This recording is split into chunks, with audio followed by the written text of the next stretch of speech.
So it comes to pass that the fabulous Rocket Cargo was asked by a company in Brazil called Waver to assist them in a project that they got, which was flying a full 747 freighter worth of race cars from Brazil to Los Angeles. It turns out that in order to do that efficiently, you need something called a car rack, and there were no racks in Brazil. And there were no racks in the U.S., and we either had a choice of getting them from Holland or building them ourselves.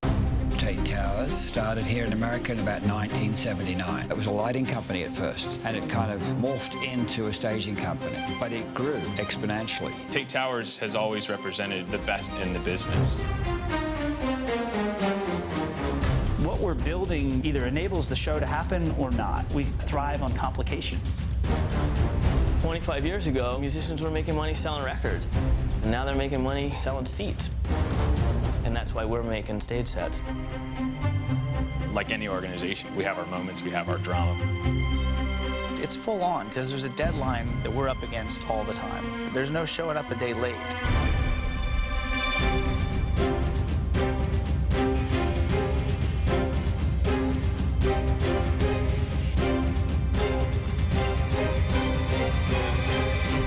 In this business, you're only as good as your last show.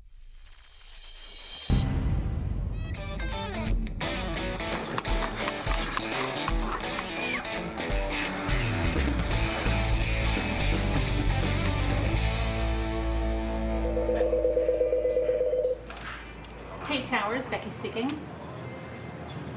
Just one moment. In addition to doing the 10 or so tours that are shipping this month out of this building, we've got a little side project we're doing with our friends at Rocket Cargo through David Bernstein. And it is a double stacking mechanism to allow them to ship high-end cars such as Ferraris and Lamborghinis and Rolls Royces to various races and shows around the world. You can drive a car onto it and then you can fork that pallet onto a plane, but what's cooler is drive a car onto it, put some posts in, and then double stack a car on top of it. So now you can get two cars for the space and ideally price of one on an airplane. My company is called Rocket Cargo.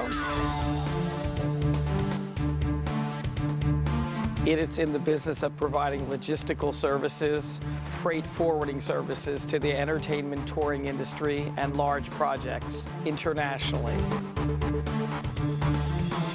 Tait Towers is a large vendor to the touring world. Rocket is in the business when a boat or a plane is involved in the transportation of shipping the gear. Rocket Cargo car pallets are actually really interesting, right? They have a problem, which is when you fly cars around the world, you can't double stack them. So we've come up with a solution that allows you to double stack them, but it has all kinds of issues. The first one is what kind of forces are on an airplane? And there's a lot. When an airplane takes off or lands, we had to really make sure it was stiff enough for that. Then the question is, how do you take a car, which in some cases could be worth millions of dollars, and make sure you can load it safely on top of the one below it? And so in typical fashion, we've come up with a solution. We've prototyped it, and now we're testing it to make sure it works before we go put a car on it. Hope it does, because they're all leaving tomorrow. Let's take a worst-case scenario. You think the worst-case scenario is a Ferrari falling off the rack, but in fact, the worst-case scenario is the Ferrari falling off the rack going through the side of the 747 while at 40,000 feet over a schoolyard. Okay, so let's make sure we do this right. So with all the time factored in to fly these pallets to Brazil, load them up with the cars, they need to be out of here tomorrow. The stress level of the deadline to ship cars is a lot more stressful than a show. I don't know why, I can't figure it out, but for me, the fact that there's gonna be like 16 rare Ferraris sitting on the tarmac somewhere that cannot move without these pieces of equipment showing up, and there's flights scheduled and planes scheduled and transportation trucks and all kinds of people and logistics around the world relying on these 8 pallets to leave our dock in 24 hours. You know, there's no fluff. We can't show up a day late with these.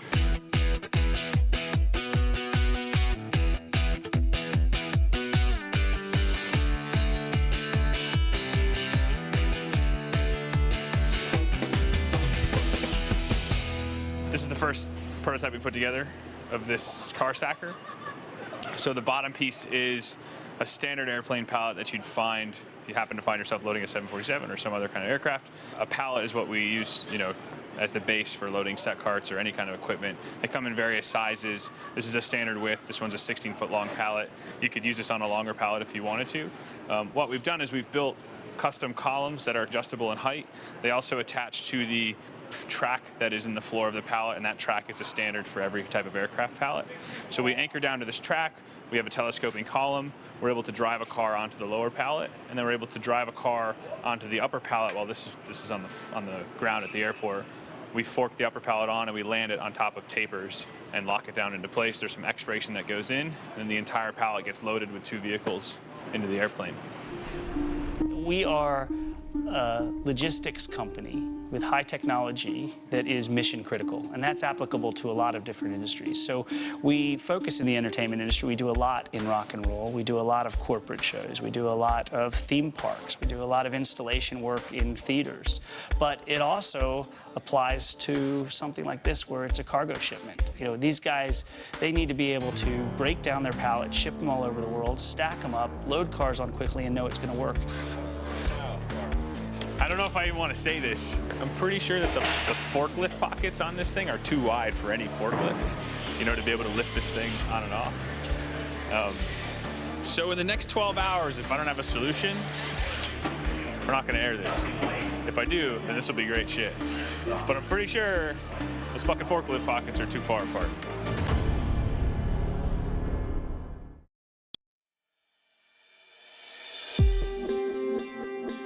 Pretty sure that the forklift pockets on this thing are too wide for any forklift, you know, to be able to lift this thing on and off.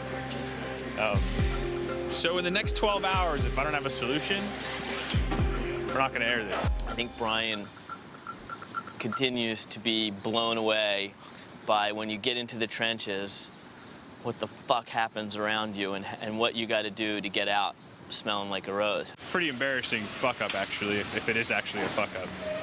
In this industry, there can be a lot of stress, and people deal with it different ways. What stress? I don't think we have any stress. There's different ways that people have their vent. I like to bike ride. I have a pharmacist that I know really well. But I think you have to stay healthy, and I think you have to work out, and I think you have to run, and I think you've got to eat right, and you to keep your shit together, as opposed to the drinking and doing the drugs that maybe we did 15 or 20 years ago, which is not a long-term solution at all.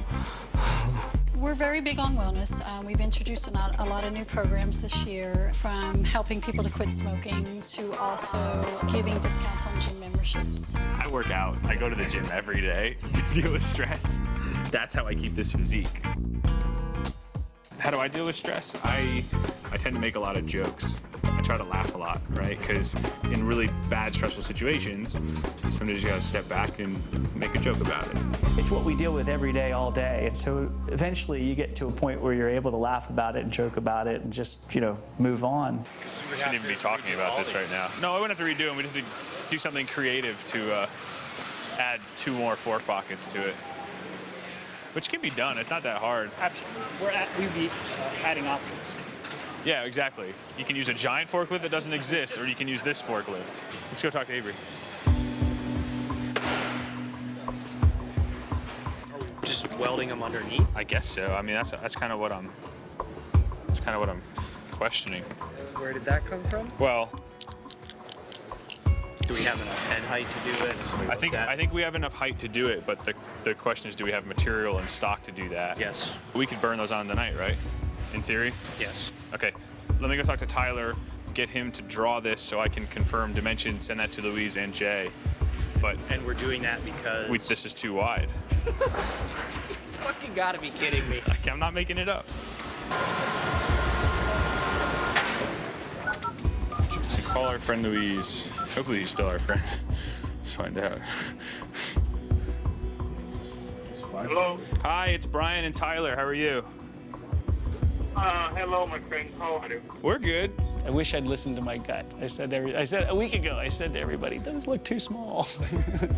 And of course, they went and looked on the internet and double checked it and said, no, we've checked it. I want to just get your opinion on these fork slots. You know, we're obviously showing that a 5-ton fork has enough width to do it. So before we go figure out how to modify these things on your end, what are the issues? We were thinking about to use a 4-ton not a 5-ton. And so here we are today finding out that the forklift that we had intended on using isn't actually available to be used. So 24 hours before we're loading out of the shop, we're having to go back and we're having to modify the entire piece, essentially, to allow it to be usable by the client. So I really don't know how to help you, but I feel that we have to find a way where we can be, at least for the Can we do besides? forklift. Right. So if we put additional tubes underneath this thing, it'll raise up the height, which means loading the car on will require longer ramps, so that we're not bottoming out. Doesn't seem like the best option, because then it also will teeter, so you have to put 4 tubes in. All right, Louise, we'll get back to you. Okay. Bye-bye. Safe travels. Yeah, but you could put a jig on the outside And route. because it's open in the center, so you can get to each tube. So that's not true. You can't get underneath it, like in between where the tread goes. You have to remove the diamond plate.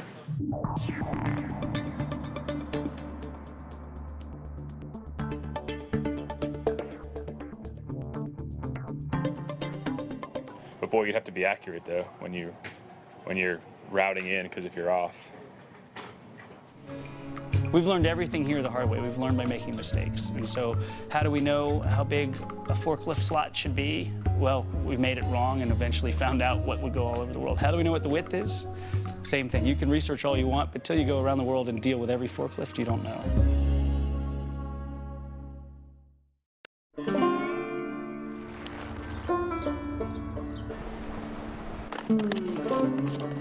Louise is basically just saying, forget the past, forget what we've approved and already talked about. He's saying he wants to use a 4-ton forklift, which would basically be pretty close to our standard forklift.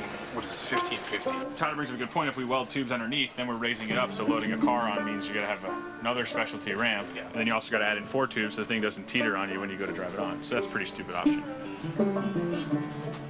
Routing into the sides of all these tubes and sleeving a 3x7 in. Well, we don't have enough 3x7. We don't. We have enough 4x8, but Yeah. that's probably not going to work. 4x8s might be too big. The operation of removing diamond plate, routing, and sliding in 2 more tubes per. Well, or you could just do one. Oh, duh. God, you're smart. Just do We would do one in the center. Move it over. Yeah. Or, yeah. So Well, it's in your pocket. but the question is, Yeah, you can do that. but lifting it up, we want to place it so when we lift it up, it's not gonna make. Well, you know what I mean? Well, you're going to be off anyway, because all the weight's in the front of the the motor's car. either gonna be back or the Right. front. So you'd want to fork it onto the left side. Right, so if we put it in the center, you can either fork it from Right. the front end or Depending on fork which it way from you load the back car. end, depending on which way you load the car. So that's a disgusting amount of labor to throw at this to do. But if we can get away with doing one instead of 2, that would be pretty important.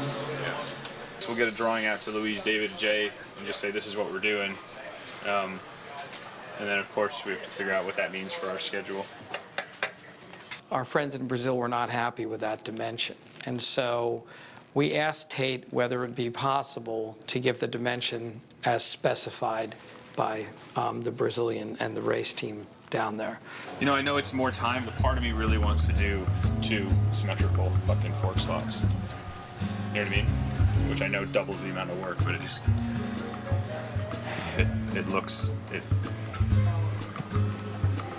the right thing to do. I don't know if these people have PhDs or not that are forking this on, or I would assume not, right? So It's a good assumption. Give me 5 minutes to go chat with Avery again right before his meeting.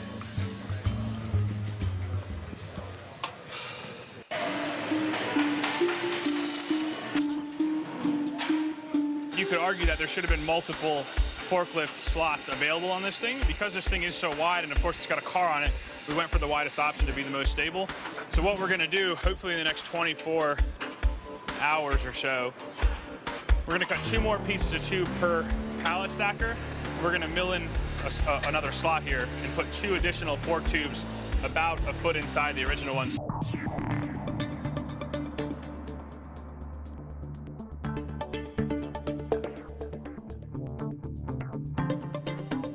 Had this been a rock and roll touring item, it would have never made it this far, right? Because of course we know in any venue, you never know what you're going to have. So, in hindsight, we should have treated this the exact same way.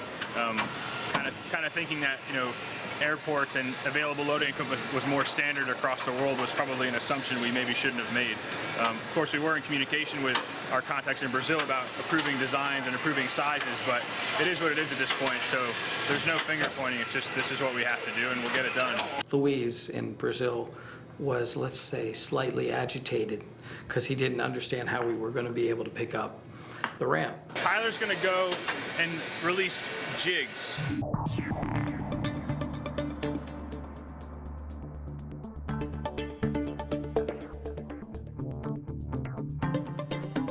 Those jigs will help us locate where the new holes need to be. The guys in the second shift tonight will apply those jigs, which will probably just be plywood. It'll have a cutout. We'll be able to trace that cutout with Sharpie, use a router to cut it out, or a jigsaw, depending on whatever tool they're going to use to do it. While that's happening, Tyler will release a list of lengths for the 4x8 tubes, so we can cut those to size, have them ready to go. And as soon as we cut this profile into the tubes all the way across, we can slide this in and then weld it in place.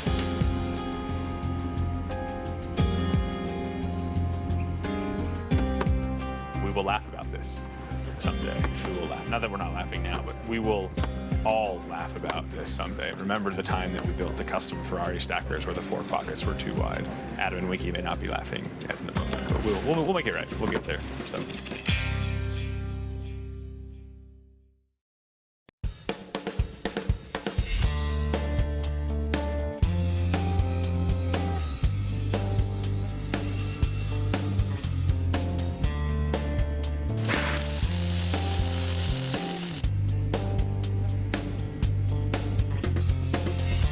Client came back to us and said, unfortunately, the forklift that we want to use can't fit what you have. So between myself and Avery and Brian, we came up with a solution that I think was the best one. At least it's the one that is going to look the most finished, complete, neat, and like we planned it from the beginning. Going into it, I knew it was going to be a lot of work, and I was extremely surprised to walk in this morning at 8 o'clock. I looked on the floor, and there were 8 pallets down there that had all the tubes in them. They were all welded and complete. Oh, hey guys. Good morning. Every time I think something's easy on the overnight, they're like, dog, just fucking out of your mind. You're crazy. And I'm like, you're never gonna get it done until you get it all done.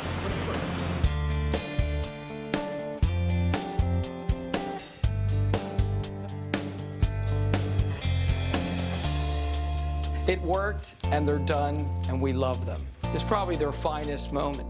Yesterday was really stressful. You don't really know how big of a deal the modification is going to be until you get into it. And of course, last night they got into it, and it was a much easier modification than we anticipated. So we should have just never brought it up yesterday. We would have been fine. So you just drive onto the lower pallet. You put the upper pallet on the ground with the low pro ramps, put Tyler's car onto it, pick that up, spin around and land it on top of. How much do we think Tyler's car weighs? I will find out. I doubt we have a fork here that's going to do that. Right, that's a very good point. So why don't we do 4 lead weights at the wheels? Okay. What we want to have in the parking lot is this aircraft pallet with the 4 columns with nothing on top. And we want to have this guy somewhere on the ground next to it so I can drive a car up onto it. And then we may or may not fork a car up on this pallet and land it on top of this thing.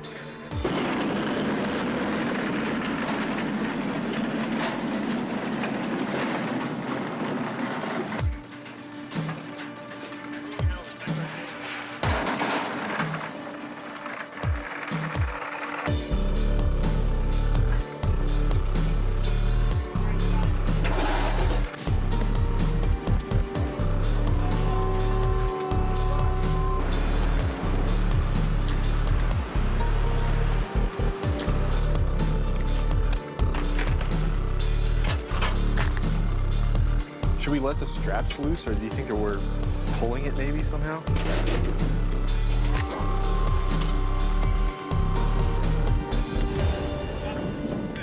We test 100% to make sure that when it gets on site, there's no surprises. So I think the right thing to do here is going to be to put a car on it. Am I centered? Yeah, try it. Go ahead up the ramp. You're about to hit the pallet. I mean, not hit the pallet, you know what I mean. Is that a bad choice of words? You've got at least 4 or 6 inches on the undercarriage. Good? And then one more bump and you're on. Hold that. That's great. I wasn't too worried about it in terms of it stacking and unstacking. Was a little bit nervous about putting a car onto it, namely my car. My worry is actually that you'd get the car on there and then we wouldn't be able to get it off. Yeah, I don't think we should boot it with the car. If we do it with weight, it's the same thing, to be honest. I think we should do it with weight. Okay. Each of these lead weights is about 1,000 pounds a piece, so they're gonna put one in each corner where the tires would be, so it's about 4,000 pounds on top of this upper rack to do a test lift before we lift a car. Yeah. Yep, I got it. Keep going straight and then start turning to your left. Down, sorry, nice.